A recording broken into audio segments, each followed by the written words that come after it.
just go over this one more time.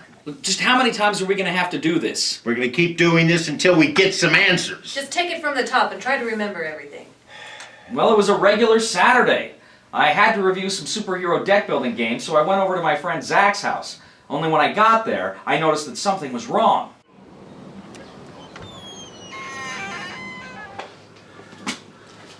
Zach! Zach, are you here? Your door was open. Ah! Oh, forgive me, Cody. For a moment, I thought you were my nemesis. Your nemesis? Zach, what are you talking about? It's Zac Man, Cody. Burly defender of this corner of the living room. Corner of the living room? Zach, you've got a towel for a cape and a giant Z on your chest. How old are you? Nearly 40. Zac Man, wait a second. Isn't the whole point of having a secret identity so that people don't know who you are? Don't read too much into it, Cody. Besides, my nemesis is out there. Your nemesis? What are you talking about? Anti-Zac Man. Anti-Zac Man? Is that Sean? No, it's Anti-Zac Man. Anti-Zac Man? Really? You couldn't come up with a better supervillain name than that? Why don't you just call him Sean Man? He's out there, Cody, and I'm the only thing standing between him and civilization. You mean the couch? Yes, the couch. Look, Zach... That's Zac Man. Okay, Zac Man, I needed some help to pick out a superhero deck building game. I hoped you could help me. I'll help you, Cody. But it won't be easy. It won't be easy.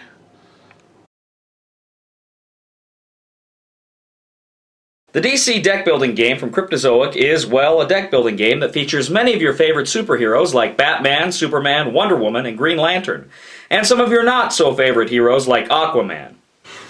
But no Zac Man. The first thing you'll do is choose one of these heroes to play. Each has their advantages. For instance, Batman is good with equipment cards, and Superman is good with superpower cards, and Cyborg is good with both equipment and superpower cards. I used to know Cyborg. Swedish fellow. Ate lots of cabbage.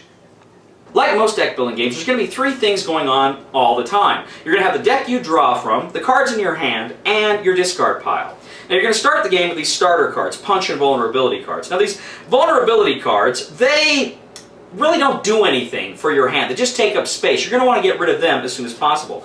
These punch cards come with +1 power. Now power is the game's currency. You're going to use that to buy cards from the lineup and to defeat villains. Now each turn you're going to draw 5 cards from your hand, beginning with these starter cards. My only vulnerability is that I care too much.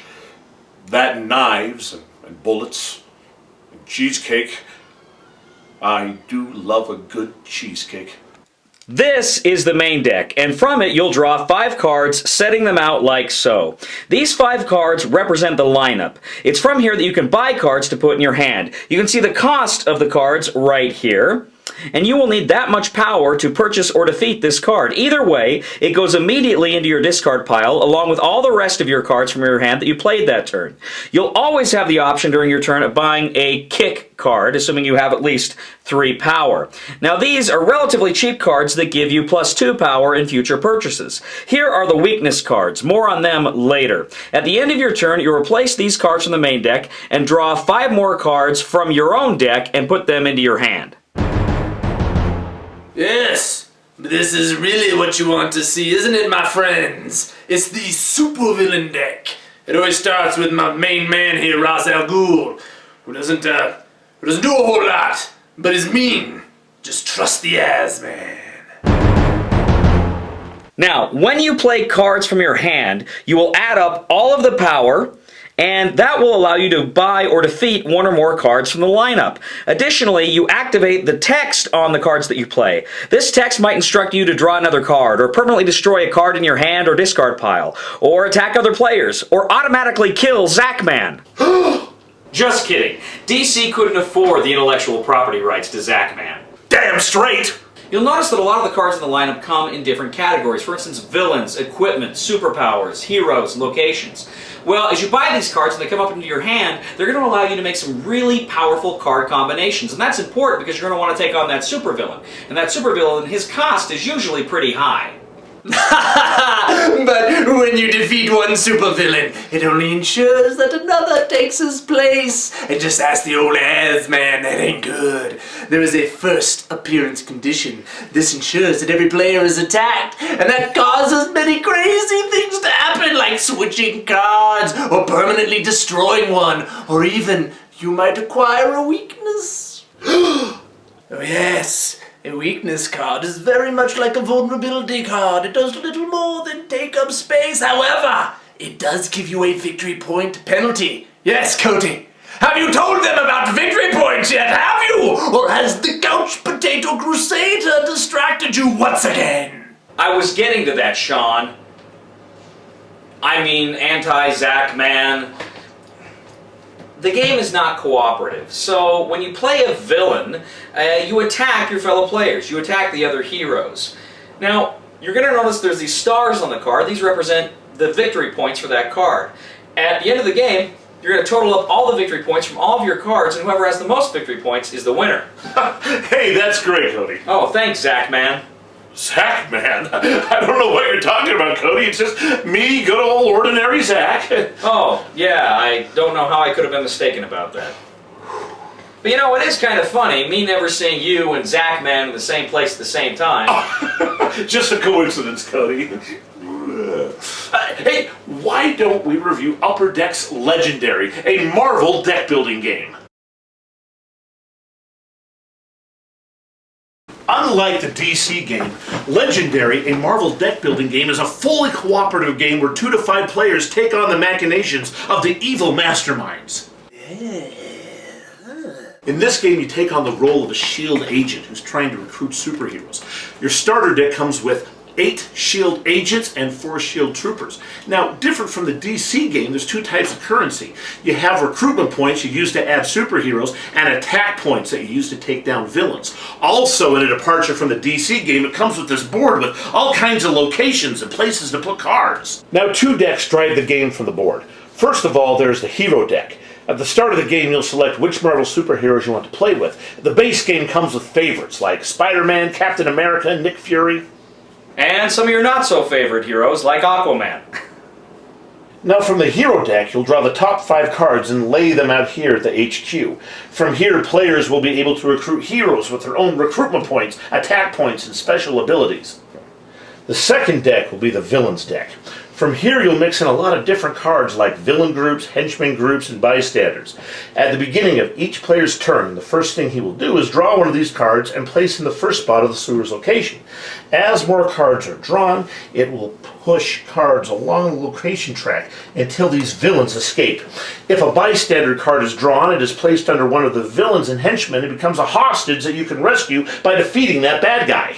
But I, the S-Man, will tell you, simpering citizens, that it is not so simple, for at the beginning of the game you must choose a mastermind, a villain to create mayhem. Throughout the entire game, you may choose such villains as Magneto, Doctor Doom, or even the mighty Loki. That is correct, you must beat this villain 4 times, as represented by his tactics cards. These are his hit points, and it is only by defeating these cards that the heroes, win the game! When the players choose which mastermind to use, they select this scheme, the mastermind's unique plot. Now, this scheme could be anything. It could be the villain smuggling plutonium out of the city, or replacing the citizens with evil clones, or placing a force field to wreak havoc for nefarious purposes. Now, also mixed into the villain deck are these scheme twist cards.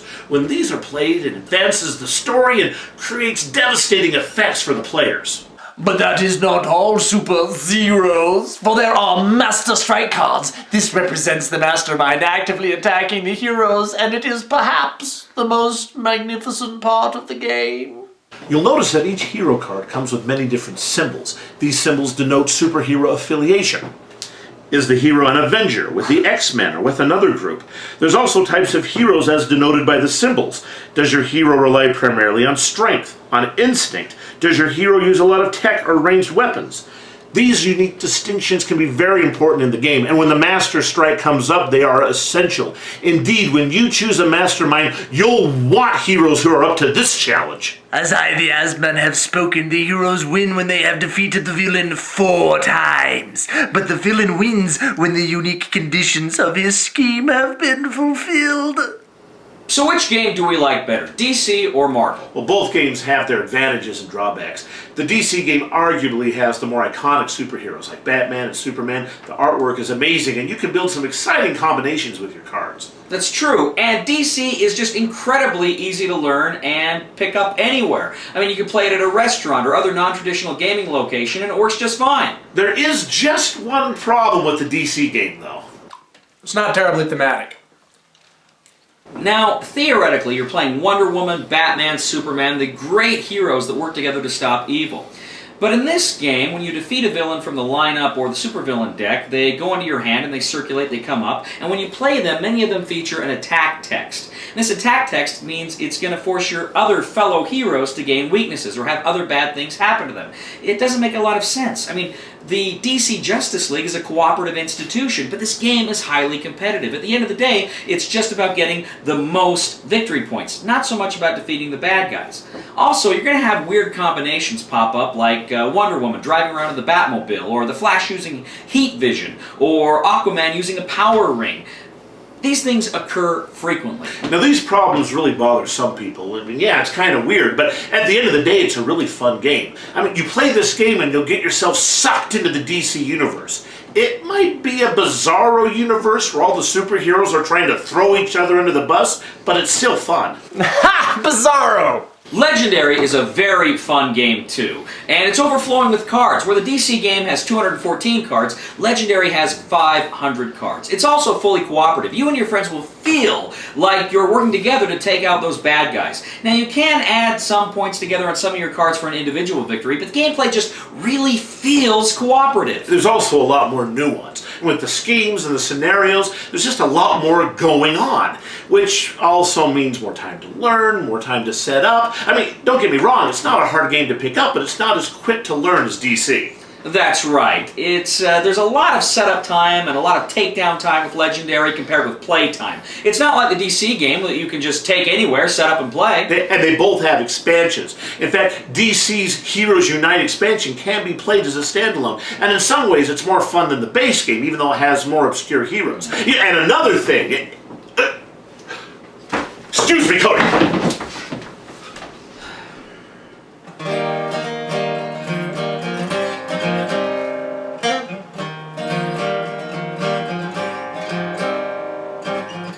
Dreaming you have superpowers like laser vision or climbing walls. Deep down you know you don't need powers to be a hero.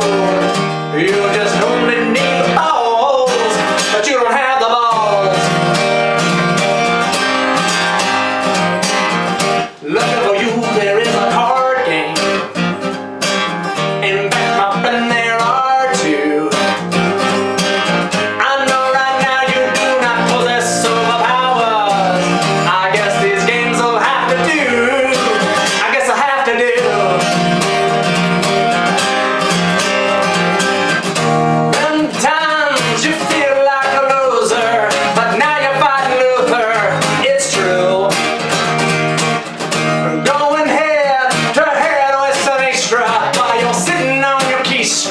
This game will do.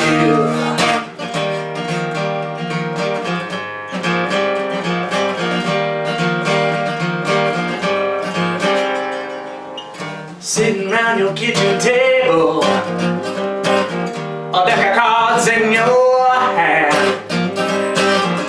make believing that you're safe from evil. That's Wolverine, but never Aquaman, or never Aquaman, or never Aquaman, or never Aquaman, or never Aquaman, or never Aquaman.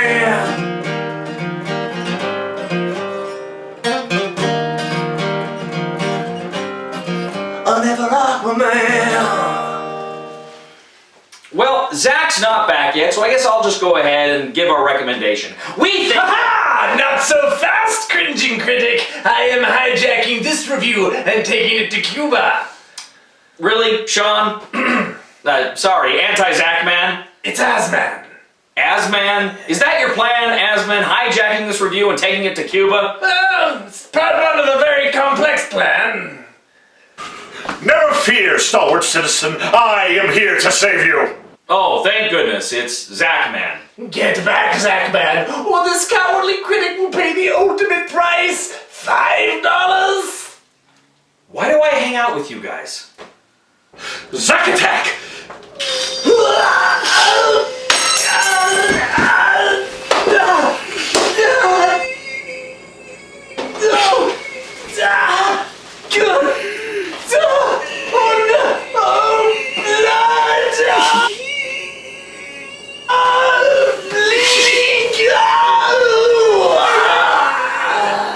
How fare you, citizen? I'm fine. Can we get on with the review now? Certainly. So, in a nutshell, both of these games are just great. With the DC Comics deck building game being better for casual gaming, but Legendary definitely taking the edge when it comes to fun. The expansions to both are great, with Heroes Unite adding a lot to DC, and Dark City Fantastic Four and Paint the Town Red greatly enhancing Legendary. If you like both games, you'll want the expansions. So our recommendation is, these are both great games, and you should buy both of them. But if your name isn't Rockefeller and you can only afford one, get Legendary. Yes, I even hear the Legendary is creating a standalone game in which the players play the villains trying to defeat the heroes. Yes! Our revenge will be as sweet as my tomato blood! Yes. And that's what happened. Ah, please, Mr. Carlson. Do you really expect us to believe that this Zac Man exists? Look, I don't care what you believe. I'm not even sure that I believe it. The only thing I know for sure is that magnificent masked SOB helped me review superhero deck building games. All right, Cody, you can go.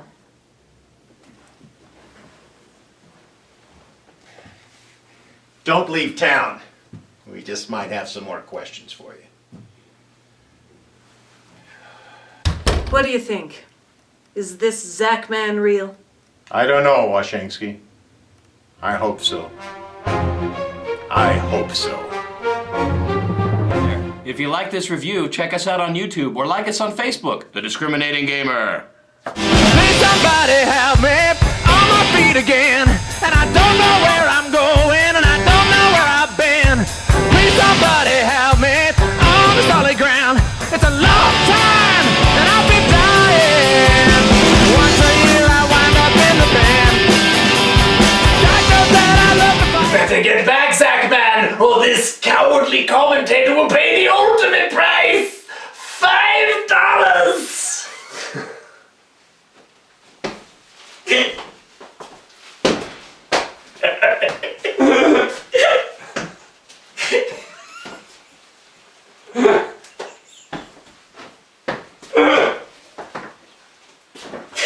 Yeah, it's just so